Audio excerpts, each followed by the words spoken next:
Need for Speed Heat, we're back once more talking about a few topics that a lot of people have been asking me about. Fitment is one of the biggest topics of right now for Need for Speed Heat, and I've got some fantastic news for those of you that have been worried. In Need for Speed Heat Studio, we've had some worries about fitment of cars ranging from strange to just bizarre. Struggling the most when we mismatch body kits, which are a bit more understandable. It's different. The main reason this is an issue is because these sliders that we had on Need for Speed 2015 have gone. Essentially, we used to be able to change the track width of the car, which really wasn't the track width.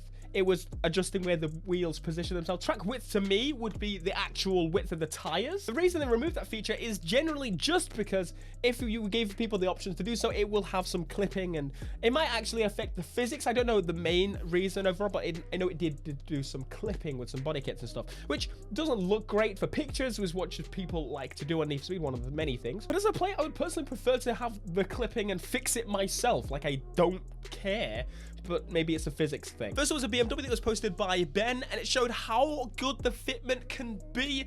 People took this as just a random screenshot, and I think they were trying to hint at something a little bit more here. We saw that fitment. Oh, the fitment.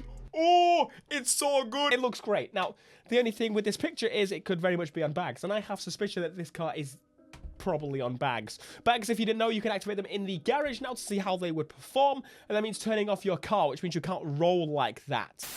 But before we progress any further, I want to give a massive shout out to anyone that has purchased so much thus far. This stuff right here. If you have purchased it, I am getting the batch coming to my place soon, so I'm going to be sending those out. Link in the description if you want to go and check it out yourself. Picture 2 pops up showing us that we can import cars from Need for Speed Heat Studio to the main game, and that's something we knew from the start that was possible, and it's pretty fantastic that we can do that. It means that we can get a beforehand of the game. We get to play with the customizations that are in the game. Now, granted, everything that's in Heat is in Heat Studio, but in terms, this is one thing I want to make clear straight away. Something that's been going around as a rumor is that there's going to be more customization parts in the main game. That's a lie. I know it's a lie. I know it's not the truth. I do know that there may possibly be updates in the future like they did in 2015 to add more parts. That would be great.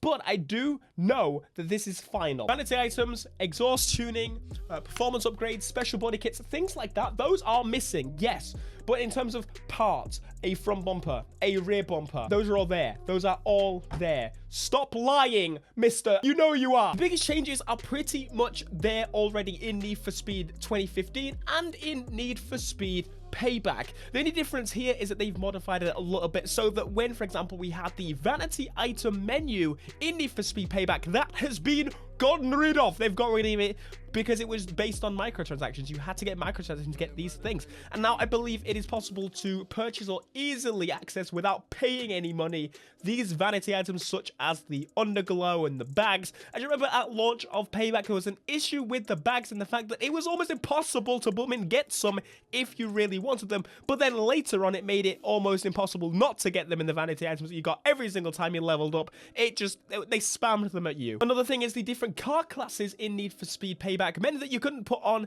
the different types of tire. Now that we don't have a class system like we did in the last game, you can take the drag tires and put them on a normal low-end car if you really wanted to. I don't know how this will affect performance, if this will affect performance at all anymore. In Need for Speed Payback, there was a glitch to do so. You could put the tires on that you weren't supposed to, and that car would pretty much become like the tires that you put on, which was kind of fun, but obviously meant that you couldn't really turn if you put on the drag tires. But other than the differences I've stated to you just then and there, everything else is available in Need for Speed Heat Studio. I hate to be the bearer of bad news in this situation, but yes, the skylight customization that you saw, that is the only parts we will get. In this picture, we can also see that the car is less cambered than the actual Heat Studio app. And I think another reason for this is there's probably a different physics system on the mobile app. Now, think of it this way.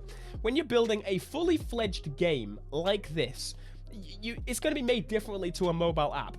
This is me speculating. They could very much be using a similar thing, and the mobile version, the mobile build they have just reads it differently, but it looks like that the physics system is going to be different. In my mind, the physics of the cars in the garage is probably the same as the physics on the road.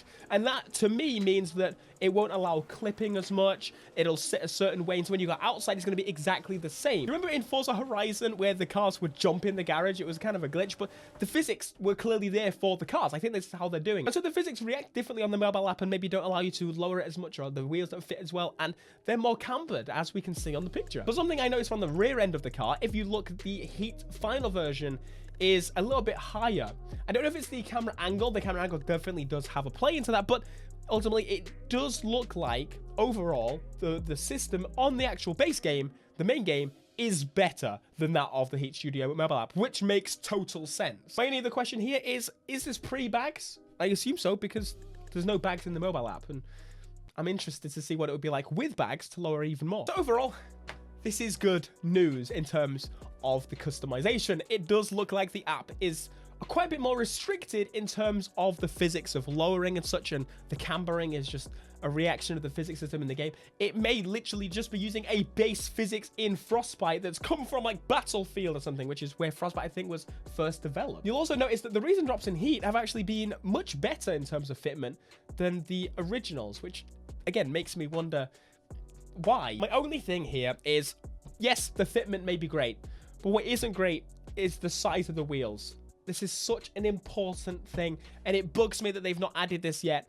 I want to see wider tires. I don't care about fitment. I care about the size of the tires. I don't care if my wheel's stuck in, but I got massively big, grippy, fat boys in the back. That's what we need. That would mess around with the performance so much, and it would be so great. Or it doesn't even have to be performance. Make a visual. I don't care. Just plug them in out of me. The sole purpose of having a wide body kit is to have wider tires fit in those same arches. You can have better traction, wide boy, whatever you want. It can just look good. Ultimately, I don't understand why this has still not been done. Next game, please. Ghosts in Need for Speed by Ghost Games. That was the joke that literally everybody made. But this is something I'm definitely looking forward to. Ghosts in a Need for Speed game. I don't remember the last time there was a proper ghosting system in the game, but it makes it more aggressive, more competitive. When people are offline, we have a reason to chase someone. I'm not one for a time trial running thing, but if I see a ghost, I'm gonna try. It's also nice to know how royally you are from the beginning of the event, so you can restart it as quick as you can. Instead of see-through cars, they've made it kind of Miami style, and they've made them glow, or the frame of the car glow. It feels like playing a game at the arcades, I would say. I do wonder if there's going to be any special rewards for completing events against friends. Is it going to be part of the daily challenges? Is it just going to be normal events and time trials? I don't know. All these questions I have. There's so many of them. Ghosts, you're not answering any of them. Please. They seem to be dropping little bits of information through their social media channels now. I'm very happy for that because we've not really had much. They seemed at Gamescom to just drop everything. They dropped some gameplay from us, obviously, which was great. I'm very grateful for that opportunity. But then they decided, yes, here's the car list. Here's the achievement list. What else is there? Like, is there going to be a music list? Great. Sure, I like music. Don't get me wrong, music is great. I find some songs that I like from playing Need for Speed, and even the last game, I discovered that I liked Jaden Smith, actually. But if they could drop little bits like this, I would be happy. If you can give me something like this until the launch, I would be grateful, because right now it feels like there is literally nothing until launch, and launch is pretty close. Don't get me wrong, we're like 40 days away from the game launch, which is crazy. I feel like I want some more bits, more trailers maybe. You know, something small. And finally, one little glitch I have found with Need for Speed before the game is even out.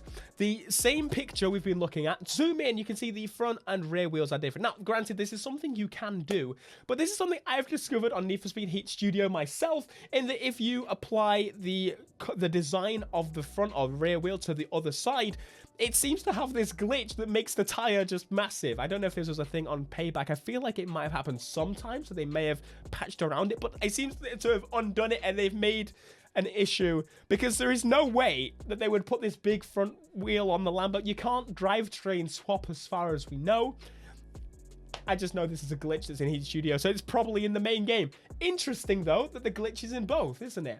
Interesting indeed. I would love to hear what you guys want to see for Need for Speed Heat. What do you want me to talk about? What do you want me to discuss? If you see anything I don't see, please contact me on my social medias. Obviously, as you know, this is the #1 place to be for Heat. Anyway, that's pretty much it for this video. Hopefully you did enjoy. Be sure to smash like, subscribe if you are new, and remember, link in the description for my merch. Those that have purchased it, it means a lot to me.